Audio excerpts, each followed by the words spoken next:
negara ini sangat kejam terhadap rakyat. Pejabat ya, mereka betul-betul biadab. Ada 1.200 kakak, 7.500 warga mendiami Pulau Rempang. 1,5 tahun ini kemerdekaan mereka diambil, direbut. Mereka betul-betul berada dalam ketakutan, betul-betul kecemasan. Saya marah, sangat marah sekali. Selama ini polisi lebih banyak bekerja sama oligarki. Mestinya PT MEG itulah yang mesti yang dituntut. Tidak hanya Nenek Awe ini. Pemerintahan sudah tidak ada di tempat yang PSN itu, termasuk Pulau Rempang itu.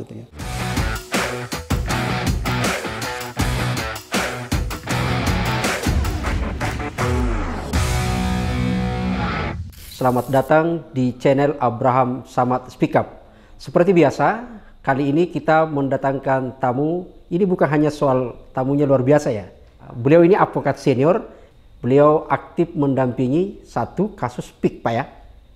Jadi PIK 1, PIK 2, termasuk Rempang.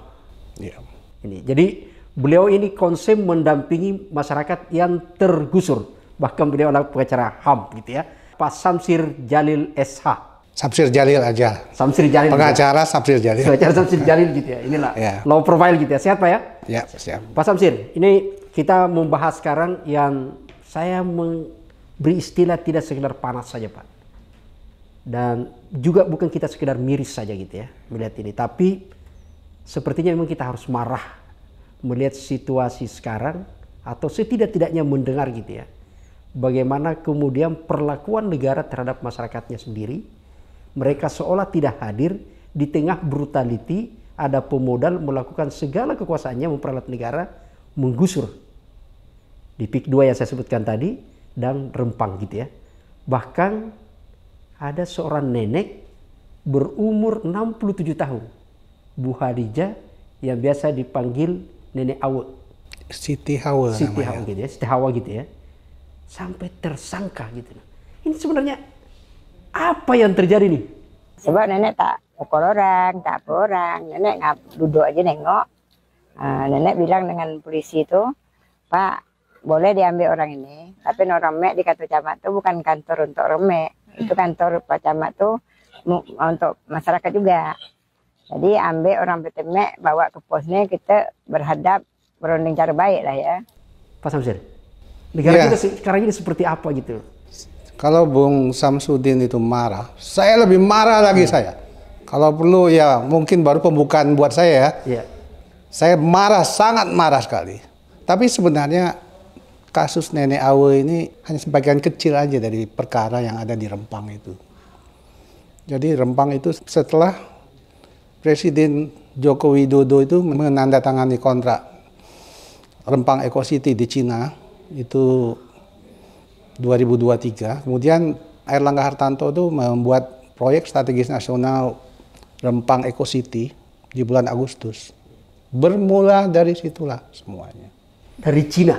Dari Cina dikeluarkan PSN, kemudian disitulah ditetapkan PT Makmur Eko Graha yang menjalankan proyek strategis nasional Rempang Eco City tersebut. Di situ semuanya.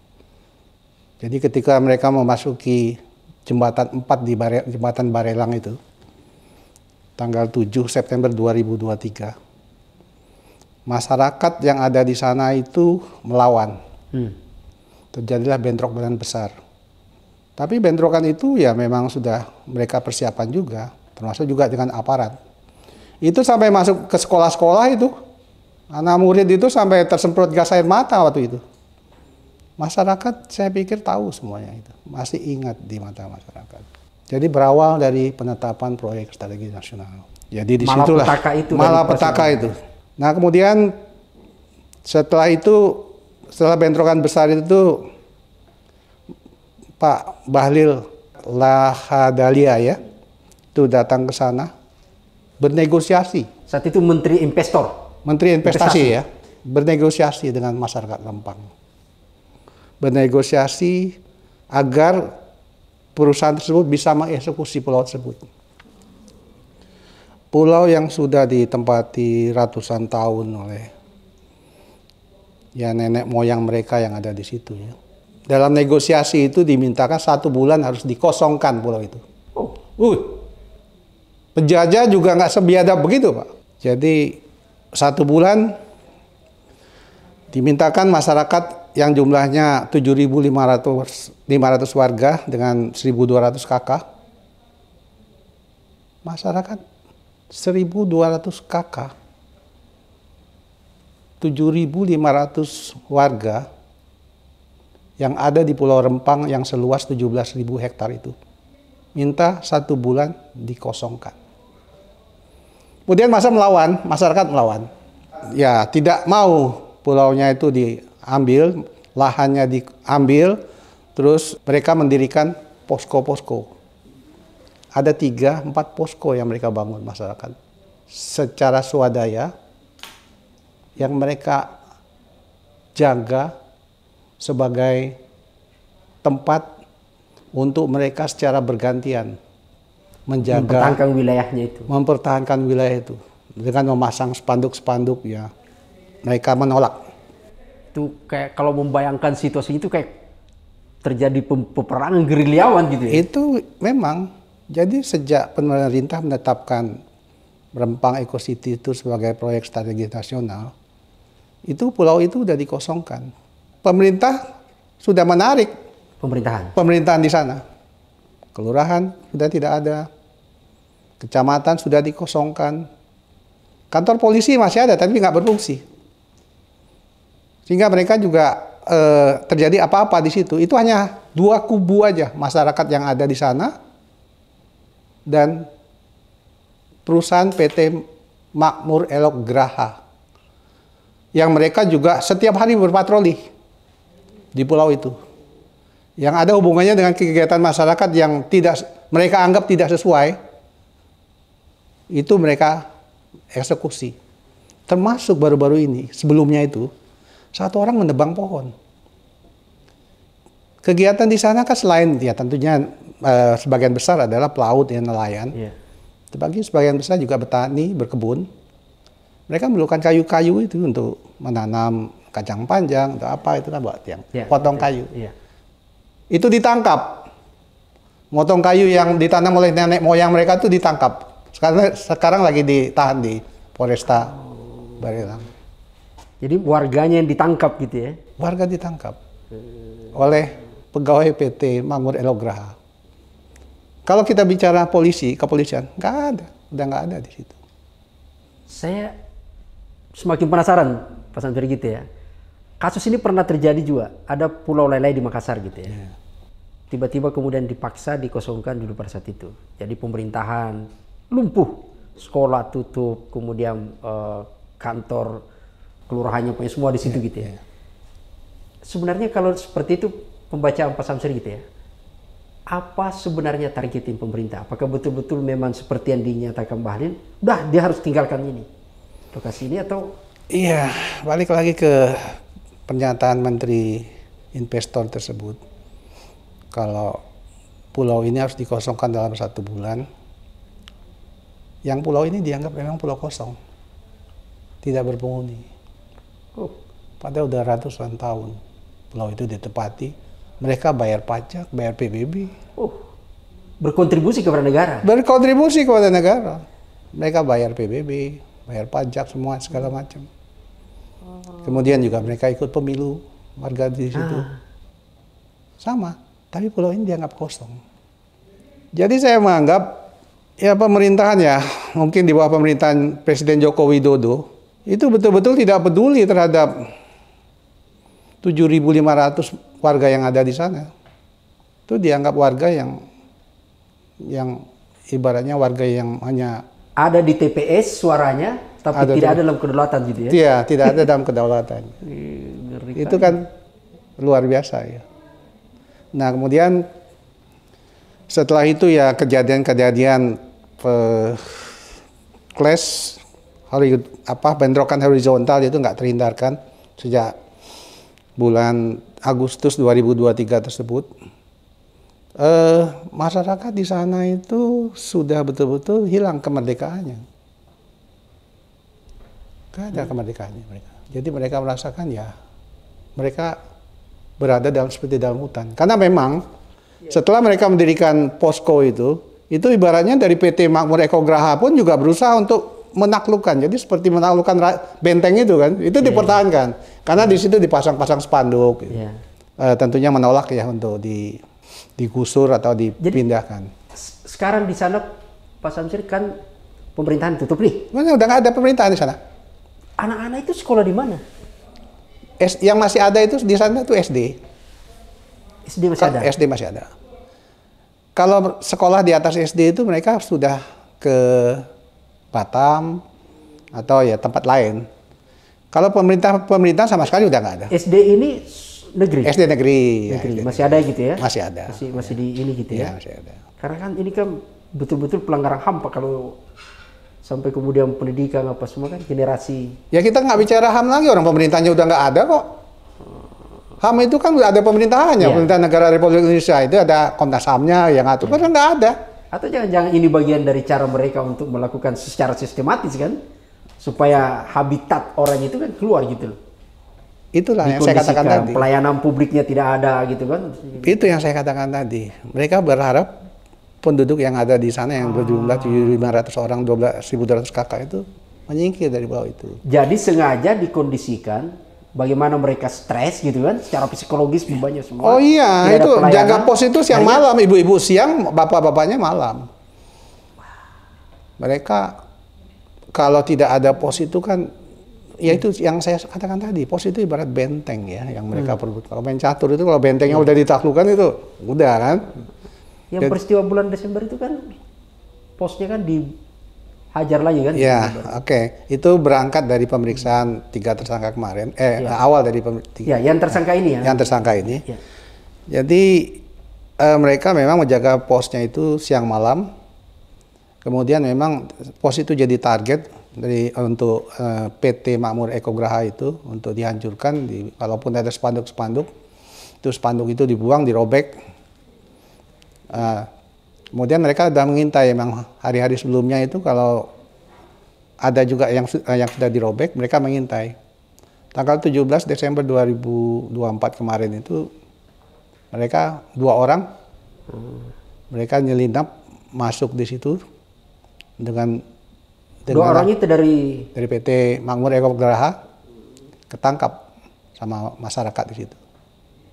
Mereka 2 orang itu. Sorry, Pak Sandi. Yang punya PT ini siapa? Ya pemilik PT Makmur. Kalau saya sebut namanya, ya itu inisialnya TW inisialnya. TW ya. Nggak usah kita sebut Tumi Winata begitu Pak ya? Saya nyebutnya itu inisialnya TW. Ya. Jadi dia yang punya PT itu. Jadi itulah yang menguasai wilayah itu setelah ditetapkan sebagai proyek strategis nasional. Jadi balik lagi ke 2 orang tadi yang ketangkap. 2 orang yang ketangkap itu kemudian dibawa oleh warga ke depan balai rakyat, balai desa.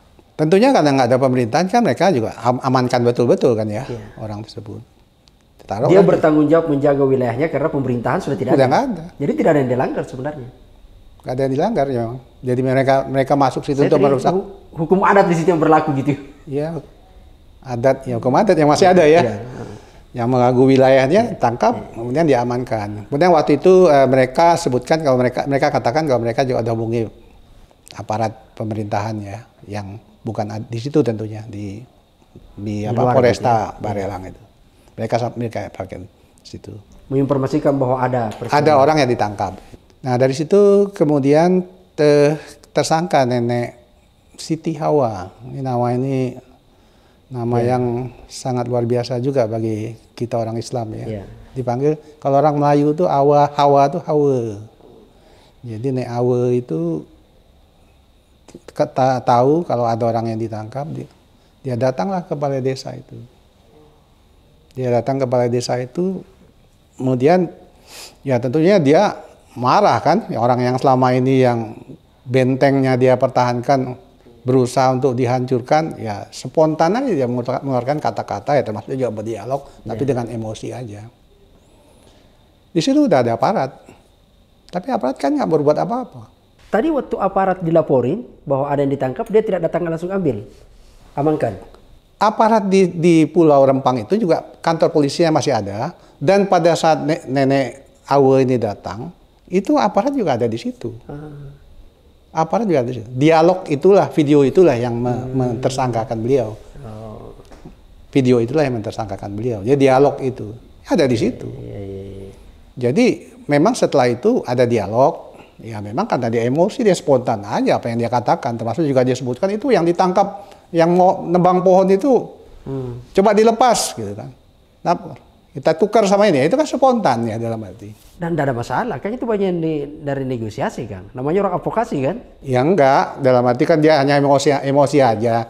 Dalam arti tidak berarti dia menahan kan seperti pasal 333 yang menyebutkan. Itu sampai dia dijerat pasal 333 KUHP kan itu. Iya.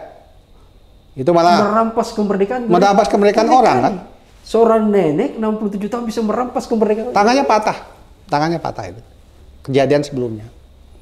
Apakah bisa orang nenek 67 tahun tangannya patah merampas kemerdekaan orang? Mungkin kan sebenarnya. Jadi itulah dijadikan dasar dikenakannya pasal 333 itu pada nenek Awe yang mulai dari saksi. Sebagai saksi itulah kemudian proses menjadi dia di. Sorry Pak Samsudin, tolong diklarifikasi saya. Ya. Ini ada yang menurut saya tidak nyambung dalam logika saya, dalam nalar saya gitu ya. Ya. Nenek umur 67 tahun, patah tangan gitu kan. Dia tidak ada pada saat peristiwa di awal ditangkap gitu kan. Tiba-tiba kemudian dia dijerat pasal 333. Iya. Jadi 333 KUHP gitu ya. Merampas kemerdekaan. Kenapa bukan perusahaan ini yang dijerat justru nenek sudah setahun lebih lah warga mengungsi menjaga. Ya, kalau perusahaannya itu kan memang dia berdasarkan kepresnya presiden. Kepres presiden yang disampaikan Menteri Airlangga Hartarto pada bulan Agustus 2023, perusahaan ini ditetapkan sebagai pengelola Rempang Eco City proyek strategis nasional. Dia pegang itu. Sehingga pemerintahan tadi yang awal kita sebutin itu udah hilang. Berarti PSN ini bagian dari modus sebenarnya secara sistematis mengusir warga pribumi. PSN ini melegalisir semua kegiatan yang ada di masyarakat yang menggunakan aturan-aturan maupun dasar-dasar surat-surat itu sudah nggak berlaku lagi. Jadi dengan PSN itu, perusahaan tersebut bisa mengambil wilayah yang telah ditetapkan oleh PSN dengan membayar ganti rugi sebesar 50.000 per meter persegi dari lahannya. Kalau masyarakat juga nggak mau, uang 50.000 per meter itu dititipkan di pengadilan. Jadi masyarakat harus keluar dari wilayah yang telah ditetapkan oleh PSN. Itu Pak. Ya, luar biasa. Berlindung di situ kan? Berlindung di situ. Memang ini jangan-jangan saya jadi curiga. Boleh kan curiga Pak? Boleh, iya. Maksudnya apa? Ini kan sama di PIK, PSN juga ya, kan? PIK gitu. Juga sama. Gitu. Ya. Maksud saya, yang ada modus di situ di balik ini memang persekongkolan jahat gitu loh. Untuk terbit Kepres PSN ini supaya kemudian mereka bisa kuat merampas seluruh tanah-tanah pribumi. Kalau persekongkolan ya bisa aja. Tapi yang jelas negara ini sangat kejam terhadap rakyatnya. Kalau kita ambil di Rempang itu 100 hari masyarakat harus keluar dari pulau itu. Ini betul-betul orang-orang yang pejabat ya tentunya yang melakukan itu, membuat keputusan maupun yang mengeksekusi. Mereka betul-betul biadab. Jadi mereka itu betul-betul tidak memikirkan lagi masyarakatnya. Karena dia anggap masyarakat itu udah nggak ada nilainya lagi buat mereka. Padahal kalau seperti di Rempang itu ya betul-betul banyak ya. 7.500 orang, 1.200 kakak, itu kan nggak sedikit. Jadi mereka itu betul-betul dianggap tidak ada di situ. Makanya kalau saya bilang pengambil keputusan itu sangat biadab di situ. Mereka itu betul-betul orang yang tidak beri kemanusiaan. Penjajah pun sebenarnya juga nggak melakukan seperti itu. Nggak ada melakukan seperti itu. Tapi justru pemerintah kita melakukan hal yang sangat menyakitkan Kemudian juga sampai saat ini juga membiarkan itu 1,5 tahun. Bahkan kan nenek Awe. Ya. Jadi sekarang sudah 2 kali pemeriksaan Pak ya? Ya pertama saksi. Pertama saksi. Ya. Ini ada tersangka. Pertama kali periksa. Pertama kali terperiksa tersangka. Selain beliau? Ada 2 orang lagi, ada Abu Bakar sama Sanirio. Itu ya sama, dianggap melindungi juga pasal 333 tersebut. Saya sangat prihatin. Kalaupun tadi awalnya saya marah, ya bukan marah lagi. Malah setelah kembali itu saya lihat video masyarakat yang mensupport ya Nenek Awe dalam pemeriksaan tersebut. Mereka bersama-sama datang menyampaikan, ada yang menyebutkan ya ini penderitaan kami orang Rempang, yang kemerdekaan kami dirampas, kami 1 tahun lebih hidupnya seperti ini. Makanya ini sangat perhatian Pak. Iya, kan apa ya, maksudnya dalam situasi yang sebenarnya negara kita sudah tidak baik-baik gitu ya, ditambah di Papua, sempat sebenarnya ada harapan gitu ya. Saya dalam diri saya ketika awal-awal Prabowo itu kan sempat ada rapat kabinet lalu kemudian memberikan arahan bahwa seluruh proyek strategis nasional itu akan dievaluasi gitu kan, termasuk Rempang. Itu gimana itu Pak? Iya, tentunya kalau kita bicara masalah proses pemeriksaan tersangka Siti Hawa, Abu Bakar maupun Sanirio, itu hanya akibat dari yang timbul, bisa jadi akan lebih besar lagi masalah yang timbul, karena memang selama ini juga belum ada tindakan dari pemerintah. Tentunya saya sangat menyarankan kepada pemerintah, ada 1.200 KK, 7.500 warga mendiami Pulau Rempang. 1,5 tahun ini kemerdekaan mereka diambil, direbut. Jadi mereka betul-betul berada dalam ketakutan, betul-betul kecemasan segala macam.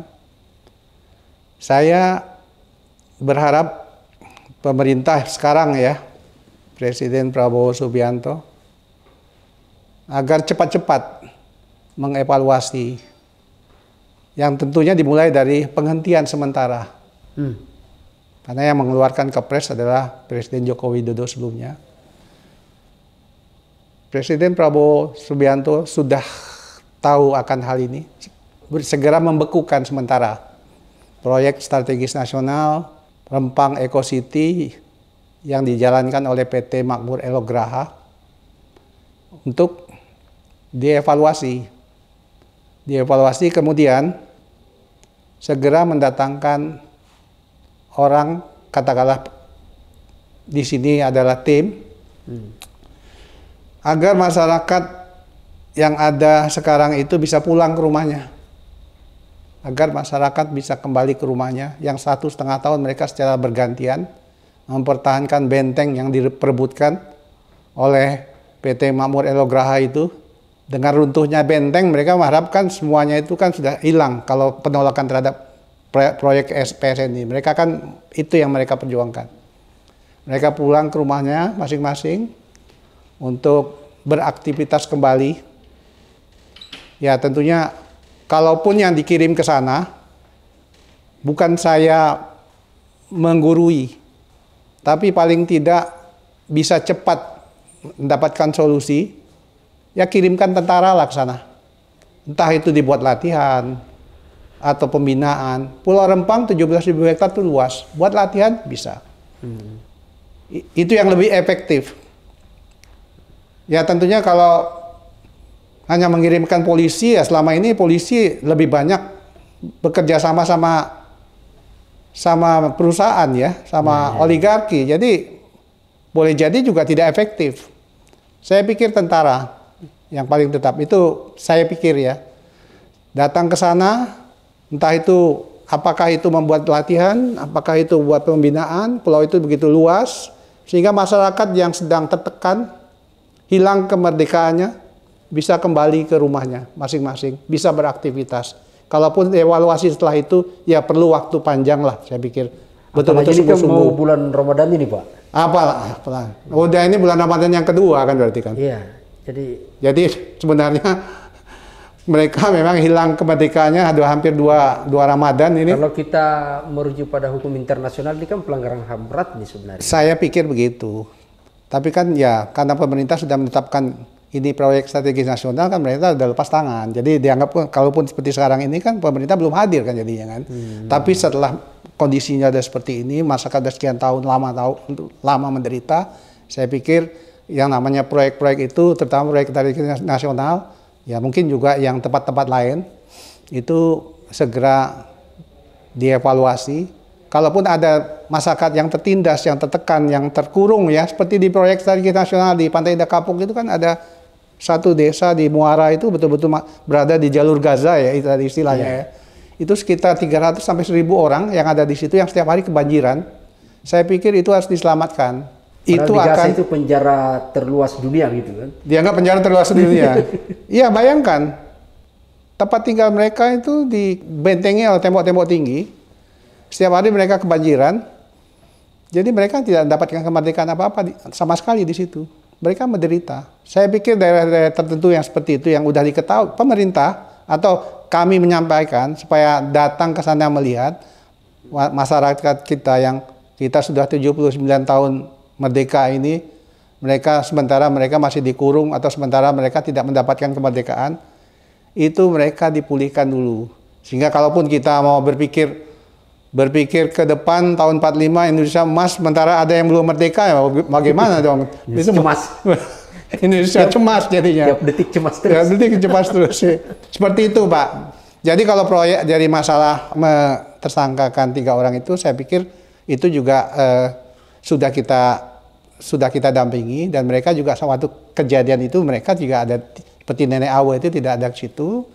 Kalaupun setelah itu juga yang bawa itu juga adalah dari PT Makmur Elograha tersebut, sehingga ya hanya melihat ada komunikasi. Jadi kalaupun dia dianggap melanggar pasal 333 KUHP untuk menahan maupun tidak memberi kemerdekaan kepada orang, itu sangat tidak masuk akal. Apalagi tadi Bapak sampaikan seorang nenek 67 tahun. Saya baca-baca itu pasal, Pak ya.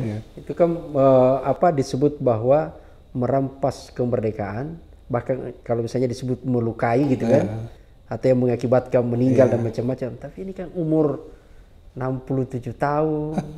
Iya. Siapa sebenarnya orang yang ditahan, yang mengaku ditahan itu, Pak itu? Betul. Membayangkan gitu kan. Gitu. Dan kalau kita kan bicara pada posisi hukum, kalau bicara keadilan kan, saya mau maaf ini, Pak. Iya. Pada posisi itu kan sebenarnya adalah ada peristiwa yang melatar belakangnya kan. Iya. 1 tahun lebih. Itu peristiwa tahun. 1 tahun lebih. Justru inilah yang merampas kemerdekaan. Itulah yang merampas kemerdekaan orang. Gitu. Mestinya PT MEG itulah yang mesti yang dituntut. Telah merampas kemerdekaan 7.500 warga. Mereka sekarang di pulaunya tersebut sudah tidak ada pemerintahan, tidak ada keamanan, yang hari-harinya mereka berhadapan dengan PT Makmur Elograha. Itu yang mestinya dituntut, merampas kemerdekaan masyarakat, tidak hanya Nenek Awe ini. Kira-kira Pak Samsul mungkin punya bocorannya atau apa gitu ya. Kok bisa Kapolri diam membiarkan peristiwa ini, atau jangan-jangan dia dibalik itu? Saya agak curiga juga ya, ada 27 pertanyaan. 27 pertanyaan itu ya tentunya dalam struktur pemeriksaan itu kan ya antara kita, lawyer sama penyidik. Iya. Itu kan sudah tahu strukturnya seperti apa. Iya. Konstruksinya itu kan. Konstruksinya seperti apa ya? Konstruksinya seperti apa? Ya mulai ditanya ya, apakah Anda sehat? Gitu kan. Kemudian apakah bersedia hari ini diperiksa? Apakah Anda tahu apa yang tersangka gitu ya. Kemudian tentunya setelah itu ya dengan biodata ya, apakah masih sama seperti ini. Kalau kita lihat dari proses proyek SN di Pulau Rempang ini ya, yang sudah dikuasai oleh PT Makmur Elograha, nggak ada hubungannya dengan terdakwa. Tersangka maksud saya, nggak ada hubungannya dengan tersangka. Nenek-nenek lagi coba. Saya agak aneh itu. Ya kemudian juga ya sampai tadi ya masalah yang hubungannya dengan video. Ya udah seperti yang saya jelaskan tadi. Dia datang ke sana, dibawa seorang, dia ngelihat, spontan dia marah. Ini rupanya orang yang berusaha menghancurkan pos-pos itu. Kemudian dia marah, terjadi dialog, asal keluar kan tentunya kan. Kemudian habis itu dari PT Makmur Elograha itu datang, yang mengambil orang itu bawa pergi. Sudah habis itu dia pulang. Apakah itu juga menahan orang? Ya. Dan tidak jelas rimbanya, jangan justru dia menghilangkan ini kan? Iya. Bisa-bisa menghilangkan barang bukti lah apa semua itu. Tapi gini, Pak Samsir, saya sengaja mengajukan pertanyaan itu soal Kapolri. Saya ingin melihat pada dua hal gitu ya. Satu, dalam penegakan hukum untuk pidana umumnya gitu ya. Kalau kita lihat banyak peristiwa samar di PIK 2 ini apa semua kan. Hampir tidak ada peristiwa yang lepas dari pihak keamanan. Pascok. Gitu kan. Hampir tidak ada yang lepas itu. Dan seolah-olah itu pembiaran gitu kan. Kalau kita lihat pada posisi yang saya sebut tadi, jangan-jangan ada di bagian itu. Mudah-mudahan tidak gitu ya. Tapi yang kedua, saya ingin melihat pada posisi sebagai pengacara HAM nih gitu ya. Kalau kita bicara dalam sisi pelanggaran HAM, maka sesungguhnya yang terlibat itu kan sebenarnya adalah aktor negara di situ. Ada yang mengeluarkan kebijakan negara, yaitu adalah keluar Kepres PSN gitu ya. Yang itu adalah Jokowi, pada saat itu presiden gitu ya. Yang kemudian yang kedua, ada aparatur yang mengeksekusi ke bawah, misalnya ada Bahlil, kemudian ada ikut aparat penegak hukum yang membiarkan gitu kan. Ini kan seolah-olah, bukan seolah-olah ya, kalau kita baca konstruksinya ini kan sistematis, meluas, banyak korban gitu loh. Dalam konteks ini kan harusnya perlu kita pertanyakan posisi Kapolri sebenarnya di situ ya. Iya, tentunya ada dasar yang membuat juga pertanyaan Bung Samsudin ini bagian dari tugas dan tanggung jawab Kapolri ya, karena memang wilayah ini masih wilayah negara Republik Indonesia. Tapi wilayah yang telah diberikan ke PSN kepada perusahaan itu memang wilayah yang sudah aparat pemerintahnya sudah ditarik, termasuk Polri juga kan. Polisi. Tapi dalam pengamanan kan masih NKRI Pak ya? Iya, jadi dan Polri tidak diotonomisasikan, dia sentralistik. Dia komando kan gitu. Dia komando. Tapi masyarakat di dalam itu sudah masyarakat yang tidak berkedaulatan kan. Jangan sampai tongkat komando dipegang tapi tidak bertanggung jawab komandonya gitu. Itu dia. Jadi nggak sama sekali ya. Saya kan sudah diserahkan ke sana. Kalau terjadi apa-apa pun ya tentunya di sana ya paling mereka pihak perusahaan itu sama masyarakat yang melaporkan. Jadi pemerintahan sudah tidak ada di tempat yang PSN itu, termasuk Pulau Rempang ya tentunya. Kalaupun terjadi selama 1,5 tahun ini terjadi bentrokan. Sekarang masih bayar pajak Pak, warga? Enggak lagi? Pajaknya mereka sudah dari 1-2 tahun ini mereka sempat dikumpul-kumpuli, termasuk juga SPPT, bayar pajak. Mereka pertama diminta untuk menunjukkan kalau mereka bayar pajak. Ternyata diambil? Ternyata mereka diambil. Tapi surat-surat sebelumnya kan ada. Oh ya, bukti gitu kan? Bukti, kalau mereka bayar pajak, bayar PBB itu kan ada. Ada, iya. Tapi yang sekarang-sekarangnya diambil dan mereka udah nggak bayar pajak lagi 2 tahun ini. Nah, karena kalau kita bicara tanah, administrasi yang tertua ada lebih kuat gitu kan? Iya betul. Okay. Jadi begitu Pak, pemerintah sudah nggak ada di situ. Nah sekarang kita sampaikan seperti ini. Kalaupun tadi saya sampaikan ya Pak Prabowo harus segera untuk mengambil tindakan langkah. Pertama, yang membekukan PSN Rempang Eco City. Atau jangan-jangan Prabowo segera juga selain mengevaluasi PSN, ini mengevaluasi Kapolri Pak. Selain karena memang sudah terlalu lama gitu kan? Ya itu lain lah tentunya. Tapi tentu yang lebih peristiwa yang sekian banyak ini saya pikir. Ini kan berbicara soal trust dalam berbagai survei juga memang kepolisian adalah lembaga yang paling tidak dipercaya oleh publik. Itu dia tadi, sampai saya sebutkan tadi kan, saya bilang segera mengevaluasi, kemudian juga menghentikan sementara, kirim tentara, karena Anda bilang kan tadi kepolisian tidak dipercaya karena, jadi kirimkan tentara supaya masyarakat yang menjaga. Tarik polisi, masukkan tentara.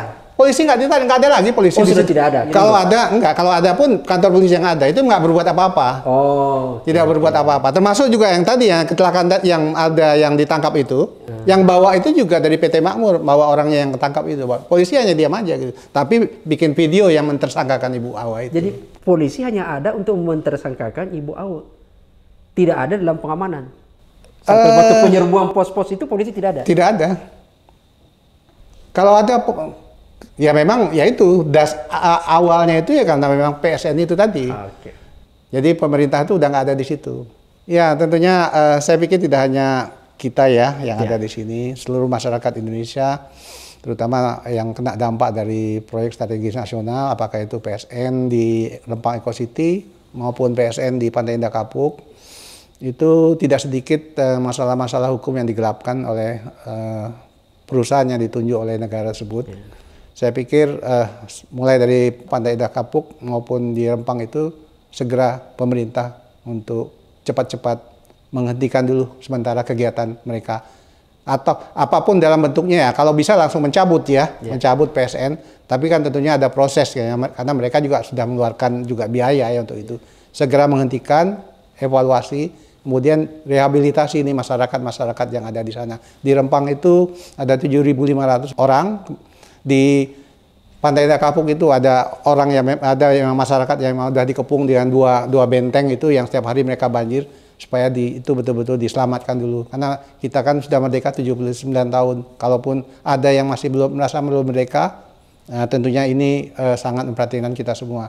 Mudah-mudahan pemerintah mendengar ini segera mengambil tindakan. Luar biasa. Terima kasih netizen. Ada satu pesan yang menarik dari Pak Samsuri gitu ya, bahwa negara sekarang di bawah kepemimpinan Pak Prabowo harus segera bertindak. Jangan menunda waktu. Setidak-tidaknya kalau kita bicara ini selemah-lemahnya. Jadi selemah-lemahnya iman adalah bagaimana membekukan sementara proyek PSN di Rempang sana, melakukan evaluasi supaya kemudian orang yang selama ini warga ada 7.000 lebih gitu ya, yang selama ini terampas hak kemerdekaannya, bisa kembali ke rumahnya dulu untuk menikmati kehidupannya, apalagi sisa menghitung hari untuk bisa mereka beribadah tenang menjalankan ibadah puasa. Sampai jumpa pada edisi berikutnya.